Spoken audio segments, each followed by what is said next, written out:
Ukraine ও রাশিয়ার মধ্যে শান্তি আলোচনা সুইজারল্যান্ডের জেনেভায় অনুষ্ঠিত হলেও উল্লেখযোগ্য কোনো অগ্রগতি ছাড়াই শেষ হয়েছে। ইউক্রেনের প্রেসিডেন্ট ভলোদিমির জেলেনস্কি বলেছেন, এই আলোচনা ছিল কঠিন এবং তিনি অভিযোগ করেন রাশিয়া ইচ্ছাকৃতভাবে আলোচনা প্রক্রিয়া বিলম্বিত করছে। প্রতিবেদনে বলা হয়েছে, বুধবার অনুষ্ঠিত এই বৈঠক মাত্র প্রায় 2 ঘণ্টা স্থায়ী হয়। বৈঠকের মূল লক্ষ্য ছিল দীর্ঘদিন ধরে চলা যুদ্ধ বন্ধের জন্য একটি সমাধানের পথ খুঁজে বের করা। তবে আলোচনা শেষে কোনো চূড়ান্ত সিদ্ধান্ত বা সমঝোতা ঘোষণা করা হয়নি।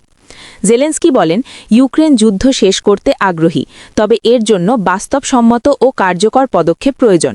তিনি আরও উল্লেখ করেন, বর্তমান পরিস্থিতিতে দ্রুত অগ্রগতি না হওয়ায় শান্তি প্রতিষ্ঠা অনিশ্চিত রয়ে গেছে। অন্যদিকে রাশিয়ার পক্ষ থেকে তাৎক্ষণিকভাবে এ বিষয়ে বিস্তারিত কোনো প্রতিক্রিয়া জানানো হয়নি। বিশ্লেষকরা মনে করছেন, এই আলোচনা ব্যর্থ হওয়ায় চলমান সংঘাত দ্রুত শেষ হওয়ার সম্ভাবনা কমে গেছে এবং ভবিষ্যতে আরও কূটনৈতিক প্রচেষ্টা প্রয়োজন হবে। 4 বছর ধরে চলমান এই যুদ্ধ আন্তর্জাতিক রাজনীতি, অর্থনীতি এবং নিরাপত্তা পরিস্থিতিতে বড় প্রভাব ফেলছে। শান্তি আলোচনার ফলাফল এখন বিশ্বজুড়ে গভীরভাবে পর্যবেক্ষণ করা হচ্ছে।